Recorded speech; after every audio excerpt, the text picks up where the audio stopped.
ನೋಡಿ, ಈಗಾಗಲೇ ನಮ್ಮ ವಿರೋಧ ಪಕ್ಷ ನಾಯಕರಾಗಿರ್ತಕ್ಕಂಥ ಮಾನ್ಯ ಆರ್ ಅಶೋಕ್ ನೇತೃತ್ವದಲ್ಲಿ 7ನೇ ತಾರೀಕದಲ್ಲಿ ನಮ್ಮದು ಕೂಡ ಒಂದು ಪ್ರತಿಭಟನೆಯನ್ನು ಈಗಾಗಲೇ ಫಿಕ್ಸ್ ಮಾಡಿದ್ದೇವೆ. ಅದರ ಬಗ್ಗೆ ನಾವು ಪ್ರತಿಭಟನೆಯನ್ನು ಕೂಡ ನಾವು ಮಾಡ್ತಾ ಇದ್ದೇವೆ.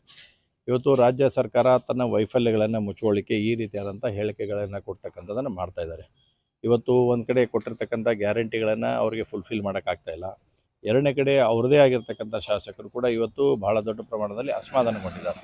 ಎಲ್ಲಿ ಕೂಡ ಅಭಿವೃದ್ಧಿ ಕೆಲಸಗಳಾಗ್ತಾ ಇಲ್ಲ, ಯಾವುದೂ ಟೆಂಡರ್ ಆಗ್ತಾ ಇಲ್ಲ ಅಂತಕ್ಕಂಥ ಮನೋಭಾವನೆ ಇವತ್ತು ಎಲ್ಲ ಶಾಸಕರಲ್ಲಿ ಮೂಡಿರ್ತಕ್ಕಂಥ ಸಂದರ್ಭದಲ್ಲಿ ಇವತ್ತು ಸಹಜವಾಗಿ ಸರ್ಕಾರದ ಮೇಲೆ ಆಕ್ರೋಶವನ್ನು ವ್ಯಕ್ತಪಡಿಸುವಂಥದ್ದು ಸ್ವತಃ ಕಾಂಗ್ರೆಸ್ಸಿನ ಶಾಸಕರು. BJP ಬಿಟ್ಟರೆ ನಾವು ಮಾಡೇ ಮಾಡ್ತೀವಿ, ಜನತಾದಳದವ್ರು ಮಾಡ್ತಾರೆ.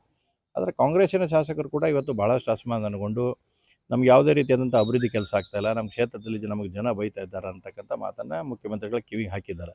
ಹೀಗಾಗಿ ಚುನಾವಣೆ ಬಂದಂಥ ಸಂದರ್ಭದಲ್ಲಿ ಇದನ್ನೊಂದು ರಾಜಕೀಯ ಗಿಮಿಕ್ ಮಾಡುವಂಥ ದೃಷ್ಟಿಯಿಂದ ಇಟ್ಕೊಂಡು ದೆಹಲಿಯಲ್ಲಿ ಹೋಗಿ ನಾವು ಸ್ಟ್ರೈಕ್ ಮಾಡ್ತೇವೆ ಅನ್ನತಕ್ಕಂಥದ್ದನ್ನು ಮುಖ್ಯಮಂತ್ರಿಗಳು ಈಗ ತಾನೇ ಪತ್ರಿಕಾಗೋಷ್ಠಿಯಲ್ಲಿ ತಿಳಿಸಿದ್ದನ್ನು ನಾವು ನೋಡಿದ್ದೇವೆ.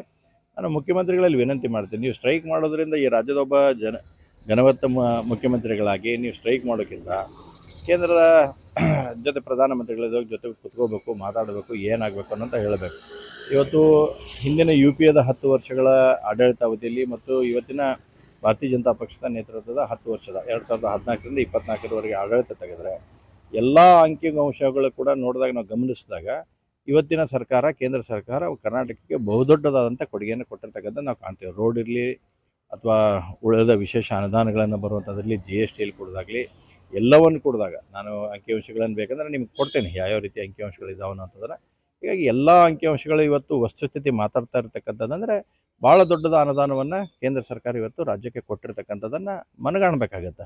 ಅದನ್ನು ಮರೆಮಾಚುವಂಥ ದೃಷ್ಟಿಯಲ್ಲಿ ಈ ರೀತಿಯಾದಂಥ ಚುನಾವಣೆ ಗಿಮಿಕ್ಗೋಸ್ಕರ ಮುಖ್ಯಮಂತ್ರಿಗಳೇ ಮಾಡಿಕೊಟ್ಟದ್ದು ಸರಿಯಲ್ಲ. ಮೊದಲು ನೀವೇನಿಲ್ಲಿ ಘೋಷಣೆ ಮಾಡಿದಿರಿ, ನೀವೇನಿಲ್ಲಿ ಕೊಡ್ತೇವೆ ಅಂತ ಹೇಳಿದಿರಿ, ರಾಜ್ಯದ ಅಭಿವೃದ್ಧಿ ದೃಷ್ಟಿಯಿಂದ ಏನು ತೊಗೋಬೇಕಾಗಿತ್ತು ಅದನ್ನು ತೊಗೊಳ್ಳಿ ಕ್ರಮನ. ಅದಾದಮೇಲೆ ಕೇಂದ್ರ ಏನು ಕೊಡಬೇಕು ಆ ಪಾಲನ್ನು ಯಾರು ಹೇಳಿದ್ರು ನಿಲ್ಸೋಕ್ಕಾಗಲ್ಲ, ಕೊಟ್ಟೇ ಕೊಡ್ತಾರೆ. ಹೀಗಾಗಿ ಈ ಚುನಾವಣೆ ಗಿಮಿಕ್ಗೋಸ್ಕರ ಮುಖ್ಯಮಂತ್ರಿಗಳು ಈ ರೀತಿಯಾದಂಥ ಪ್ರಯತ್ನ ಮಾಡುವಂಥದ್ದಾಗ್ತಾಯಿದೆ. ಬೆಂಗಳೂರಿನಿಂದ ಮಂಗಳೂರುವರೆಗೆ